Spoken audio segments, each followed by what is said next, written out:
Yes sir, yes sir. నా నా ఇది డౌట్ మాది అదే. అని నా డౌట్ కూడా ఆయన సార్. ఇన్ఫ్యాక్ట్ అవును.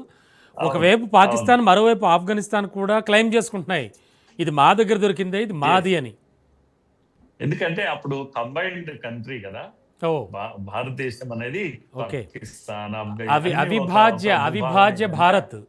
అవిభాజ్య భారత్ కనుక వాళ్ళు క్లెయిమ్ చేయొచ్చు, ఇది మాది మాది అనొచ్చు. కానీ ఎస్. ఏది ఎవరు ఎన్ని చెప్పినా ఈ తెలంగాణ వాళ్ళది, ఇది పక్క భారతీయులదే కనుక మనం ఆ విషయంలో ఏమంటాము, సినిమా డైలాగ్ చెప్పాలంటే తగ్గేదేలే అన్నట్టు ఉండాలి. చెప్పొచ్చు. Yes sir, yes sir. బహుశా అందుకే అందుకే అంటే కొన్ని సంవత్సరాల తర్వాత మళ్ళీ హైలైట్ అవుతుందేమో ఇది. అండ్ సార్, మోర్ ఓవర్ అంటే మోస్ట్లీ ఎక్కువగా ఈ బ్రిటిష్ రాజవంశంలో ఉన్నటువంటి అంటే చాలా రాణుల కిరీటంలో పొదగబడింది ఇది.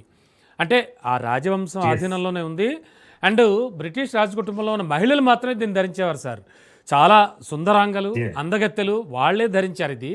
సరే సార్, ఇక్కడ ఒక చిన్న డౌట్ ఏంటంటే, వన్స్ మనం ఇచ్చేసాం అంటే దొంగిలించబడింది, పట్టుకెళ్ళిపోయారు, దాడి జరిగి తీసుకెళ్ళిపోయారంటే అది వేరు, అది పక్కన పెట్టి మనం ఇచ్చేసాం అన్నప్పుడు మళ్ళీ మనకు ఆలోచన ఎందుకు? అంటే ఇదేమైనా పొలిటికల్గా ఎవరికి వాళ్ళు ఎప్పటికప్పుడు హైలైట్ అవుదామనా, లేకపోతే ఎట్లా ఆలోచించాలి? అది ఇప్పుడు ఏదైనా సరే సార్, దానం ఇచ్చినప్పుడు తిరిగి మళ్ళీ ఆశిస్తామా, మళ్ళీ ఆలోచిస్తామా? లేదు కదా సార్.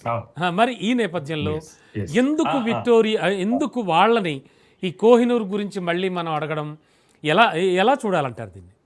విలువ అనేది ఆర్థికమైన విలువ.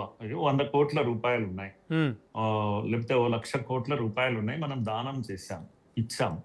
ఇస్తే మనం అడగము అది, ఎందుకంటే డబ్బు కనుక ఇస్తే మనం అడగం. లేకపోతే గోల్డ్ ఉంది, ఇన్ని టన్నుల గోల్డ్ మనం ఇచ్చాము, మేమే ఇచ్చాము, మీరు తీసుకోండి అని ఇచ్చాము, మళ్ళీ అడుగుతామా అంటే అడగం.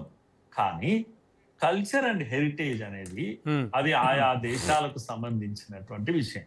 అందుకే World War I, II ఇవన్నీ అయిపోయిన తర్వాత నాగరికత పెరిగాక మనుషులందరూ కలిసి యుఎన్ఓను, యునెస్కోను ఇవన్నీ ఎందుకు తయారు చేసుకున్నారంటే ఒక అండర్స్టాండింగ్ ఉండాలి భూగోళం అంతా కూడా దేశాల మధ్య అని ఒక అవగాహన కోసం వచ్చినటువంటి ఒప్పందాల్లో ఒకటి, ఏదైనా ఒక దేశం యొక్క సంస్కృతి సభ్యతలు ఇది ఇంకో దేశం ఎప్పుడు కూడా దొంగిలించకూడదు, వాటి ఆయా దేశాలకే ఇవ్వడం మంచిది అనేది ఒక అండర్స్టాండింగ్.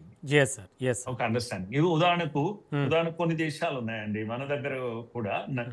మన గ్రీస్ లాంటి దేశము ఇప్పటి కూడా పార్థీనియన్ మార్బుల్స్, వాళ్ళు చాలా ప్రసిద్ధి మార్బుల్స్ ఉంటాయి. అవునండి, అవును.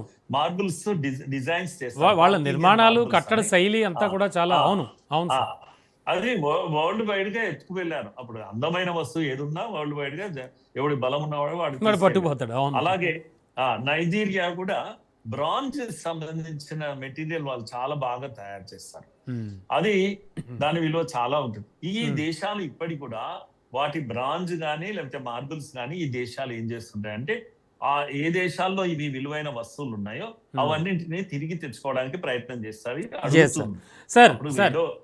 పరిస్థితుల్లో షూర్ సార్, మన అంటే సమయం కూడా ఎంత లేదు. చివరిగా నాకు ఒక విషయం చెప్పండి.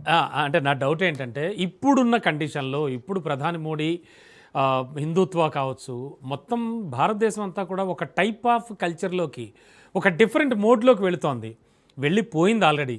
సో అంటే మనది, మన భారత్ అనేటువంటి ఫీల్లో ఉన్న ఈ సిచ్యువేషన్లో ఇప్పుడేమైనా ట్రై చేస్తే ఈ ఎరాలో వచ్చే ఛాన్స్ ఉంటుందంటారా? ఎలా చూడాలి?